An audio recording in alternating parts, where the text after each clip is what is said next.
Thank you for joining Cancer Support Community Atlanta for this program. Please visit our website, cscatlanta.org, for a complete list of live and recorded events. We invite you to sign up for our newsletter to stay connected to all future programs.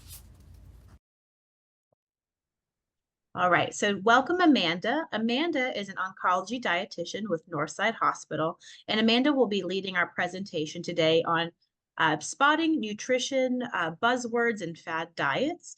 During this presentation, Amanda's going to go through her presentation, and at the end, everyone will have time to ask any questions if you'd like. We ask everyone to hold your questions until the end. And Amanda, typically our dietitians have time to answer questions at the end. So if you're worried you're going to forget your question, feel free to drop it in the chat, and then Amanda will circle back to it. I'm going to keep everyone on mute since it's recorded and we don't want any kind of background sound. So if you have any questions, pop it in the chat, or you're welcome to ask at the end. But thank you, Amanda, for joining us, and I'm turning the floor over to you. All right. Thank you so much, Lauren. Our presentation today is nutrition buzzwords and spotting a fad diet. So our learning objectives for this afternoon are going to be to identify those nutrition buzzwords, marketing terms, and their definitions, identifying fad diets and reviewing their possible negative outcomes, and then also reviewing the Mediterranean eating style and eating styles that may be a little more balanced. So our first buzzword is clean. So one word that we may hear a lot is to eat clean. This word has no formal nutrition-related definition, but when used in reference to diet, typically means eating whole foods or those with very limited ingredients. Sometimes you will also hear only eat ingredients you can pronounce, which to me, this is kind of misleading because a lot of foods may be fortified with vitamins and minerals to add back nutrients that may have been lost during processing or just to add them in general. But manufacturers are required to use the chemical name for vitamins and minerals that they add. So, that can be a little misleading because, most people find it difficult to pronounce chemical names, but they are still beneficial and needed ingredients. This term can also be used in conjunction with other buzzwords or diets. So here's what a more accurate definition could look like. So eating clean can mean choosing foods that are safe to eat, meaning they are free from mold, pest, or other bacteria that if consumed may make you ill. This could also mean you thoroughly wash your produce to remove things like dirt and bacteria. Whether you're buying foods from a conventional grocery store or a farmer's market, you should always wash all of your produce before putting it away. Clean should also mean practicing food safety measures when cooking. So ensuring that you're not using the same cutting board and knife for raw meats and seafoods that you would for produce. Even if you plan on cooking your produce later, it may not reach the proper temperature for killing certain bacteria that are present on things like raw chicken.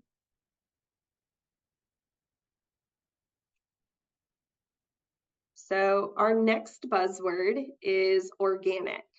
And this is the one that most people are familiar with.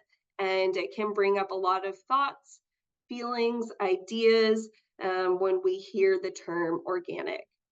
Many people often associate organic produce and foods with those being clean foods or having better nutrition than traditional foods. They will often assume that organic means no pesticides or synthetic ingredients were used to grow that food.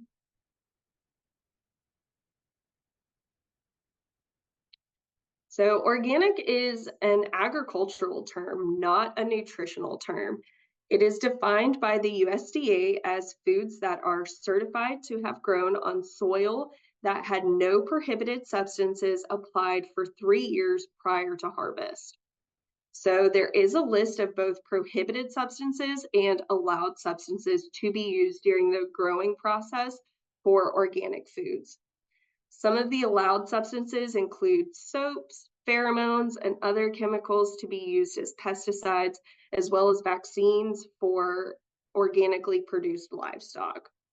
Many people believe that organic means it's just dirt and seeds, and nothing else, but that may not be the case.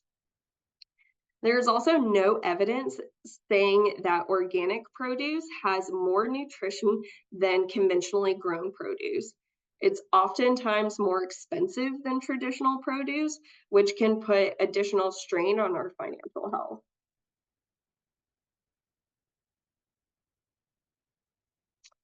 Our next buzzword is gut health, and this one I feel like has come up a lot more in recent history. So it's a little bit of a catch-all term. Many companies or people will use the term gut health as a way to try and say something without having to say anything at all. Saying something is good for gut health is very broad and non-specific. Sometimes they mean that their product can support or boost immunity through the gut. Currently, there is no regulation on this term, meaning anyone can make a claim that something supports gut health, including foods and supplements. There are some foods that absolutely can support a balance of good bacteria versus bad bacteria and support our digestive, diverse gut flora. This includes foods that are higher in fiber, such as fruits, vegetables, whole grains, and fermented foods. The insoluble fiber found in fruits and vegetables and whole grains, such as oatmeal, brown rice, 100% whole wheat breads, pastas, are not naturally broken down by our bodies, but are rather broken down by the bacteria in our guts. So the more that we feed that bacteria, the happy they are.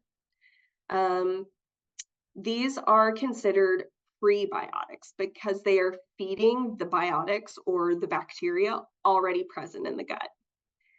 Then there are probiotics that are beneficial bacteria that we put into our guts, either through specific food choices or supplements. Probiotic foods could include fermented foods such as sauerkraut, kimchi, pickles, chutneys, jams, or pickled foods. It could also include yogurts, kefir, and sour cream, all with live and active culture. With supplements, they may have billions of live and active cultures, but those may not be the ones specific to your body, although it can be beneficial when you're trying to replace bacteria that may have been lost or removed after something like a course of antibiotics.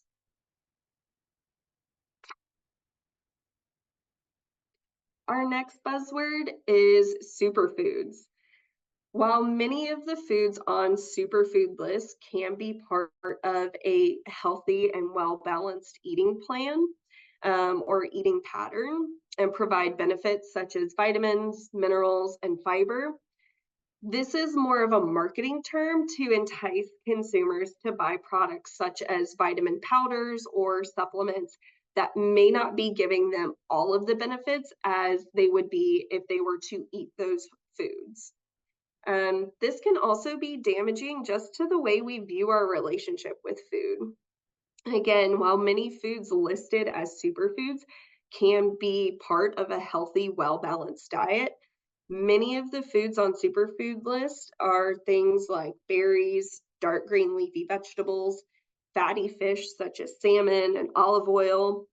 And these foods do provide ample benefits when consumed and should be viewed as part of a balanced eating plan, but not viewed as the only foods that provide benefit.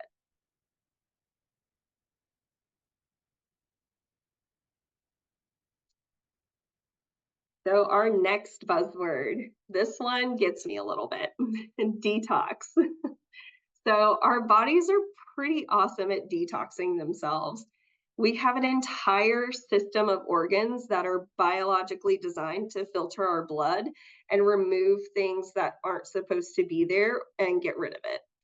Our liver, kidneys, and lungs all work together to detox our bodies without us needing to do anything else. Many detox diets will use the word toxin without formally defining what exactly they mean or claim. It's easy to say toxins without having to give much more information than that. But even things that our bodies need can become toxic in certain amounts, such as vitamins. But again, our bodies recognize when that's happening and naturally reduce the amount through our waste.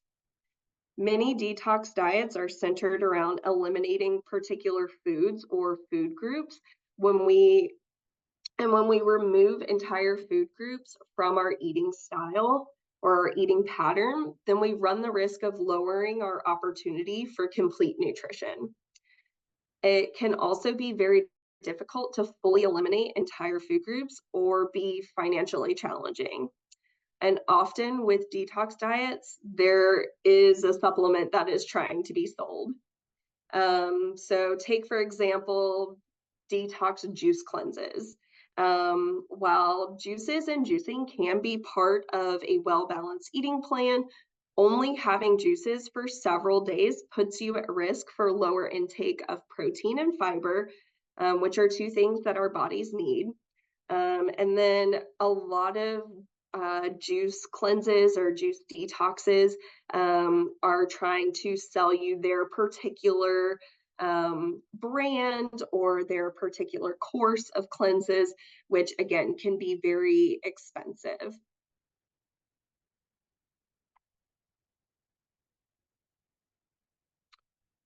So how do we spot some of these fad diets? Many fad diets use a lot of the buzzwords that we just went over to draw people into trying them with a false sense of benefit. Many fad diets will make unrealistic claims and promises, such as quick weight loss, reducing body size of a particular area, or sometimes even curing diseases such as cancer. Generally, there's little research supporting the effectiveness of fad diets, or if they claim to have research, it may be incomplete or overly simplified to fit their specific narrative. Another way to spot a fad diet is when moral value has been assigned to certain foods.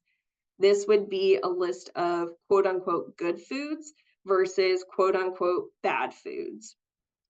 This can be dangerous as it implies an all or nothing mentality. Thinking about how we may feel if we try to follow a strict diet that says, never eat pizza again. First of all, that would be terrible. But say you're in a situation where the only food that sounds good and appealing to you is pizza, or you're in a situation where the only food available to you is pizza. You may feel negatively about yourself by eating what is available to you based on just some arbitrary rules someone made up and decided that that was fact. This can also have lasting impacts on our relationship with food in general. Some fad diets may even suggest to completely eliminate eating foods from entire food groups. This could look like no dairy or no grains. Again, like we spoke about before, this can be risky because when you eliminate entire food groups, you run the risk of reducing your opportunity of getting nutrients that that food group may provide. Fad diets will also try and sell you something in addition to those claims. So very similar to like our juice detox cleanses. When it comes to fad diets, it could look like lose 10 pounds in 1 week by not eating X food and taking this supplement only sold on our website for Y amount of time. Or it could look like Find out how to beat diabetes by purchasing this book and following this easy 2,000-step plan, which does not sound easy. A well-balanced eating pattern and plan not only takes your physical health into consideration, but also your financial health as well. Spending money on supplements in addition to food and other livelihood expenses is not conducive for all or a sustainable practice.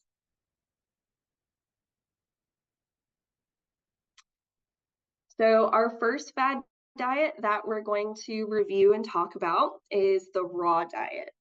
Typically defined as a diet that mostly or entirely consists of raw or unprocessed foods. To be considered raw, food cannot be heated, so this eliminates all meats.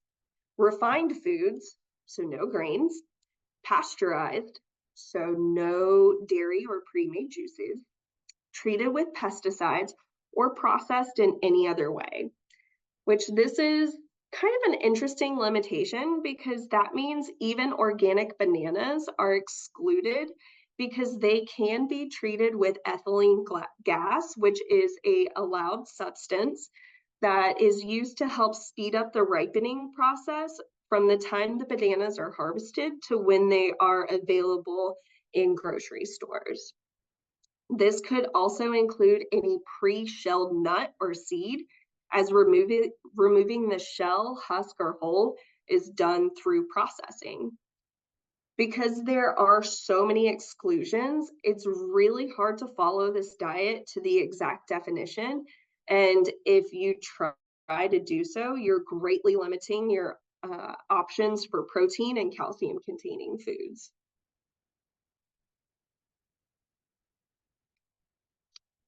Our next fad diet is one that a lot of people are probably more familiar with, and that's the gluten-free diet. Gluten is a protein that results as the byproduct of two other proteins plus work on wheat and water to form a dough. Unless you specifically have celiac disease or are gluten intolerant, there's really no true need to follow a gluten-free diet. Gluten-free foods have come a long way in the past several years, thanks to the popularity of following a gluten-free diet. However, many gluten-free substituted products are still higher in sugar, salt, or fat to increase taste and texture. And gluten-free products can also be lower in fiber as well. As for the purported health claims for following a gluten-free diet, many people often choose to substitute gluten-containing foods for those made with vegetables. So think of using cauliflower rice instead of regular rice, or zucchini noodles instead of regular noodles. So their overall intake of fruits and vegetables is increasing, which can lead to improved health outcomes. But you don't need to substitute gluten-containing foods to increase your fruit and vegetable intake. If making some of those substitutions is just easier, an easier way for you to get those fruits and veggies in, by all means, go for it, but it is not required. Our next fad diet is the paleo diet. So this has many different names and variations, but the basic idea is to eat like our ancestors. Some may even say if a caveman wouldn't recognize it, then you shouldn't eat it. While many of the things included in the paleo diet are beneficial, such as proteins and fruits and veggies, the exclusion of grains and dairies and other beneficial protein options can be challenging. We've already talked about kind of the risk of eliminating grains and dairy with, reducing our fiber intake and our options for calcium. But eliminating beans and legumes removes the option for plant-based protein sources. Beans and legumes like peanuts and lentils are not only excellent sources of protein, but they're good sources of fiber, B vitamins, iron, and other minerals.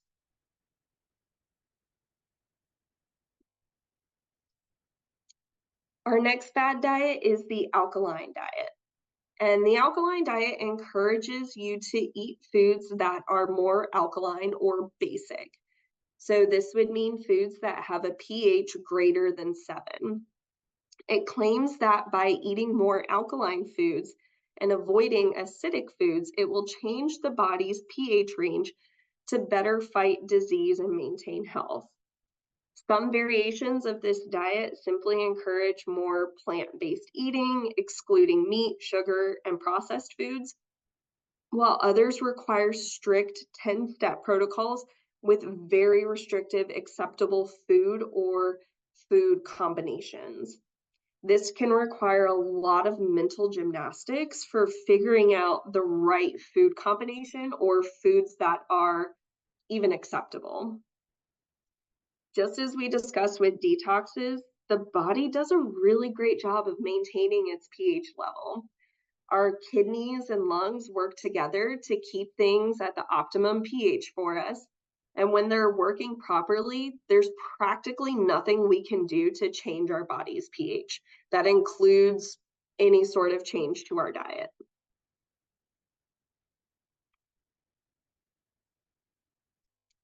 So now that we've kind of talked about some of these buzzwords and fad diets, let's review some more balanced eating styles.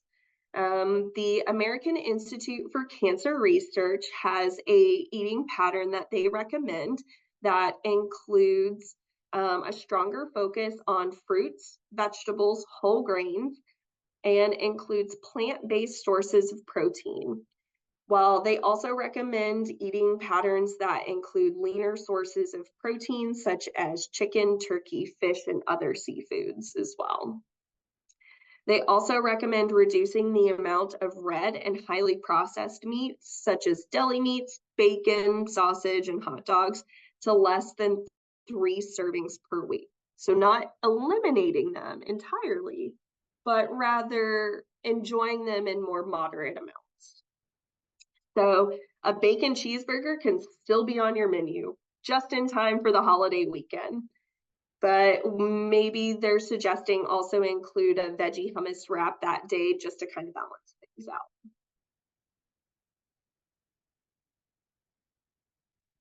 The next balanced eating style that a lot of people are also very familiar with is the Mediterranean diet.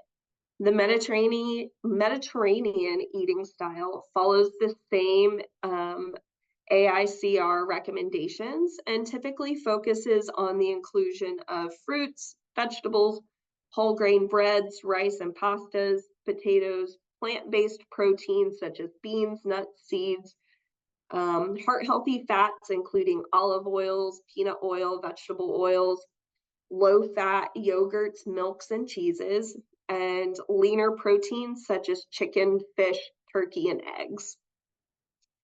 You can see that we have all of our food groups counted for and nothing is completely eliminated or left out. Even red and processed meats and sweets are included.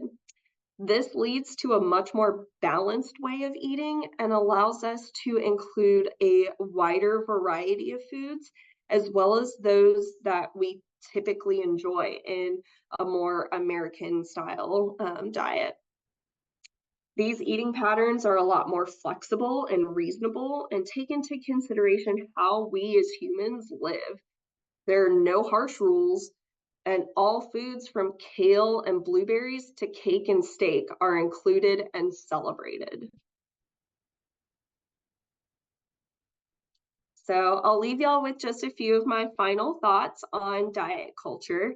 So I think this graphic kind of sums it up very nicely. So diet culture is, eating a donut and saying, I'm so bad, I ate dessert. Tomorrow I will eat less to make up for it.